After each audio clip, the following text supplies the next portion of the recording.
Io credo che la maggioranza delle persone non sappiano che in questo momento, se volessero effettuare le analisi del sangue per vedere i loro valori di FAS, non gli è permesso.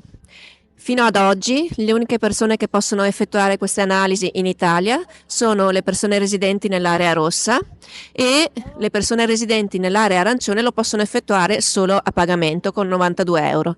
Tutti gli altri residenti nel Veneto non possono effettuare queste analisi nemmeno a pagamento, nemmeno rivolgendosi a laboratori privati.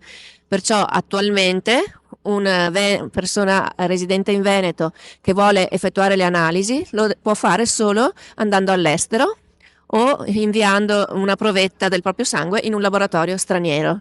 Questa cosa dovrebbe farci riflettere perché non è possibile che un diritto certo non sia in questo momento rispettato e la cosa più grave è che le persone nemmeno ne siano consapevoli.